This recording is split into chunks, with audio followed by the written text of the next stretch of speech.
IT రంగంలో ఉద్యోగం అంటే ఇక లైఫ్ సెటిల్ అయినట్టే అనుకుంటున్నారా? ఖచ్చితంగా మీరు ఈ న్యూస్ చూడాల్సిందే.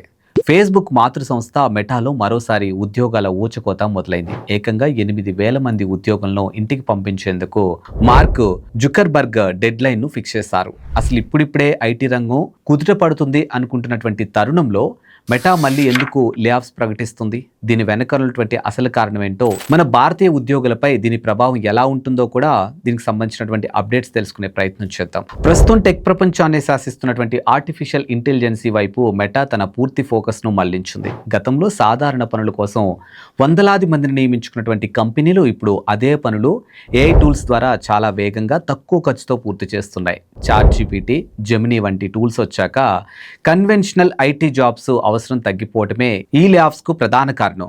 మార్క్ జుకర్బర్గ్ ఎంతో ప్రతిష్టాత్మకంగా ప్రారంభించినటువంటి మెటావర్స్ ప్రాజెక్టు ఆశించిన స్థాయిలో సక్సెస్ కాలేదు. దీనికోసం బిలియన్ల కొద్ది డాలర్లను నీళ్లలా ఖర్చు చేశారు. ఇక రియాలిటీ ల్యాబ్స్ విభాగంలో వేల మందిని నియమించుకున్న రిజల్ట్ మాత్రం అనుకున్నంత స్థాయిలో కనిపించలేదు. ఈ భారీ నష్టాలను పూడ్చుకోవడానికి మెటా ఇప్పుడు ఉద్యోగుల సంఖ్యను తగ్గిస్తుంది. యాపిల్ తన ఐఫోన్స్లో తెచ్చినటువంటి కొత్త ప్రైవసీ పాలసీ వల్ల యూజర్ల డేటాను ట్రాక్ చేయటం మెటాకు కష్టంగా మారింది. దీనివల్ల టార్గెటెడ్ యాడ్స్ ఇవ్వడం తగ్గిపోయాయి. కంపెనీ ఆదాయం భారీగా పడిపోయింది. మరోవైపు యూట్యూబ్ షార్ట్స్ వంటి ప్లాట్ఫామ్స్ నుంచి గట్టి పోటీ ఎదురవటం కూడా మెటాను కోలుకోలేని దెబ్బతీస్తుంది.